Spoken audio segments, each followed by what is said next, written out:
तो उसमें से 5, 7, 8, 10 कॉपीज क्या होती है, खराब हो जाती है, धुंधली निकलती है। ठीक इसी तरीके से हमारी बॉडी जब ये कॉपीज बनाती है तो उसमें से कुछ कॉपीज जो है वो खराब निकल जाती है। अब वो जो खराब कोशिकाएं हैं वो एक जगह इकट्ठी होती है, ट्यूमर बनाती है, तो उसको हम क्या कहते हैं, एनीबॉडी, कैंसर।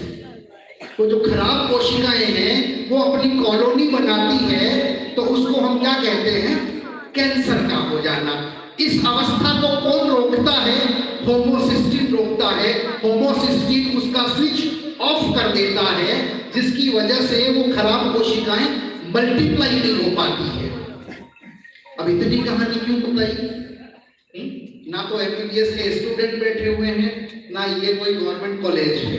ये सब बताने के पीछे मेन उद्देश्य ये है साहब कि ये जो पेस्टिसाइड वाला खाना हम खाते हैं, ये जो हम केमिकल फर्टिलाइजर्स वाला खाना खाते हैं, वो हमारे उस स्विच को खराब कर देता है, जिसकी वजह से वो खराब कॉपीज का मल्टीप्लिकेशन के ऊपर कंट्रोल नहीं रहता, जिसकी वजह से धड़ल्ले से कैंसर फैलता है। बात समझ में आ गई इतनी सी? ये केमिकल फर्टिलाइजर की वजह से होता है। अब दुर्भाग्य इस बात का है साहब, तुम बैठ जाओ बेटा, कब तक खड़ी रहोगे? दुर्भाग्य ये है साहब, इस केमिकल फर्टिलाइजर की वजह से, इन पेस्टिसाइड्स की वजह से आप जानते हैं हर रोज कितने लोगों को कैंसर हो रहा है, कोई आइडिया है? एवरी डे 190 लोगों को रोज कैंसर हो रहा है। 190 लोगों को सिर्फ केमिकल फर्टिलाइजर्स की वजह से एवरी डे कैंसर। ये जो कॉर्टिसोल हमारी बॉडी में बढ़ रहा है, जो एंजाइटी बढ़ रही है, जो रेस्टलेसनेस हो रहा है, जो प्रीटर्म बर्थ हो रहे हैं, ये सारी चीजें, जो एंगर बढ़ रहा है, ये सारी चीजें क्यों हो रही है? पेस्टिसाइड्स की वजह से हो रही है। तो पेस्टिसाइड इतना बड़ा खतरा है, पंजाब से एक स्पेशल ट्रेन चलती है साहब, जिसका नाम है कैंसर ट्रेन।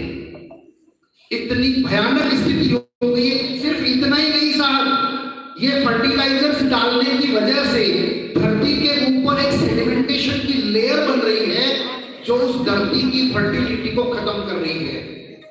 मुझे इस बात का डर है, और सिर्फ मुझे ही इस बात का डर नहीं है, पूरे विश्व में इस बात की चर्चा है कि अगर हम जल्दी से नहीं जागे तो ये धरती अन्न उपजाना बंद कर देगी। ये इतनी खतरनाक स्थिति है। अब जागने का समय आ गया है।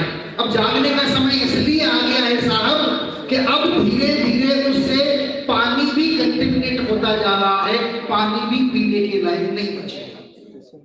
ये अलार्मिंग सिचुएशन है, इसलिए इसके ऊपर काम करना जरूरी है।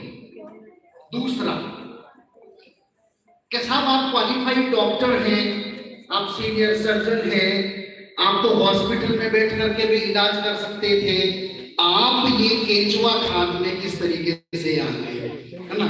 Now these days people have started asking me के साहब पढ़े लिखे आदमी गोबर में, केचुआ खाद में आप क्यों इसमें आ गए? आप जानना चाहते हैं इस बात को? मैं ये कहता हूं साहब कि मैं अपने हॉस्पिटल में, अपने चैम्बर में जब बैठा हुआ होता हूं, तो आप बीमार होने के बाद मेरे पास पहुंचते हैं और मैं आपका ट्रीटमेंट करता हूं और आप खुशी खुशी अपने घर पहुंचते हैं। बट ये वो मंच है साहब, जिस मंच पे खड़ा होकर मैं डॉक्टर कैलाश आपसे ये कहता हूं कि मैं आपके बीच आया हूं आपको आश्वस्त करने के लिए कि अब मैं आप में से किसी भी व्यक्ति को बीमार ही नहीं होने दूंगा। तो मेरा डिमोशन हो गया कि प्रमोशन हो गया? प्रमोशन हो गया।